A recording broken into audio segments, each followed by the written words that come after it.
Hi, Nenu Priya. Welcome to Direct News.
Lakshmi నా పేరు.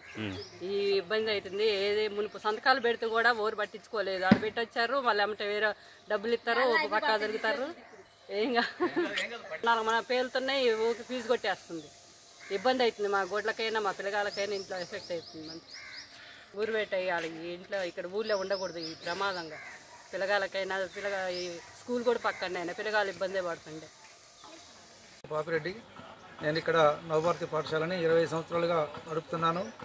ఇక్కడ స్కూల్ పక్కన టవర్లు ఉండటం వల్ల పిల్లలు ఎంతో ఇబ్బందికరంగా అనారోగ్యం పాలవుతున్నారు. మాకు కూడా ఇంట్లో అనేక ఆరోగ్య సమస్యలు ఉన్నాయి. కావున దీనివల్ల అనేక ఇబ్బందులు గురవుతూ మరి ఇబ్బంది పడుతూ ఉంటే సందర్భంలో మరి ఆ టవర్ని తీయాలని చెప్పి చాలాసార్లు కూడా మేము పై అధికారులకి విన్నవించుకోవడం జరిగింది.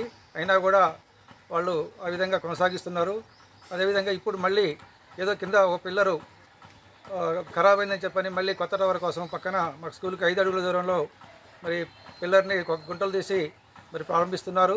దీనివల్ల మరి మాకు రేడియేషన్స్ అనేక రకాల ఇబ్బందులు ఉన్నాయి.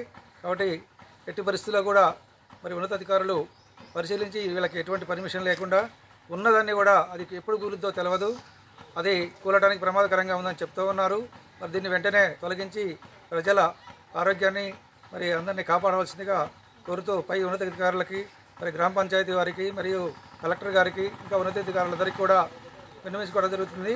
దూరంగా నిర్మించుకోవాల్సిందిగా కోరుతూ ఉన్నాం. విద్యార్థులు ఉన్నారు అంటే స్కూల్లో కనీసం ఎంతమంది విద్యార్థులు, ఆ విద్యార్థులకు కూడా ఎఫెక్ట్ పడే ప్రమాదం ఉంది. పక్కన స్కూల్ ఉన్నది అన్నట్టు. ఒక్క నిమిషం. మరి విద్యార్థులకి అనేక ఈ టవర్ వల్ల అనారోగ్య సమస్యలు వస్తూ ఉన్నాయి. మరి వాటి నుంచి బారి నుంచి కూడా కాపాడాలి, ప్రజల యొక్క అందరి ఆరోగ్యాన్ని కాపాడవలసిందిగా మరి కోరుతూ, అదేవిధంగా ఇక్కడ 3 ఫేజ్ కరెంటు కూడా దానివల్ల కూడా ఈ ఉండటం వల్ల ట్రాన్స్ఫార్మర్ వెళ్ళినప్పుడు మరి ఇక్కడ పెద్ద శబ్దం వచ్చి అనేక ఇబ్బందులు గురవుతున్నాం.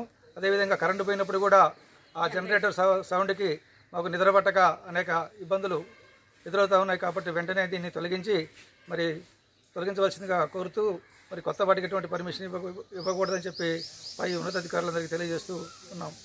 నేను ఇక్కడ 20 సంవత్సరాలుగా పాఠశాల నవభారతి పాఠశాల నడుపుతున్నాను. ఆ స్కూల్ పక్కనే టవర్ ఉండటం వల్ల రేడియేషన్ వల్ల అనేక ఇబ్బందులు.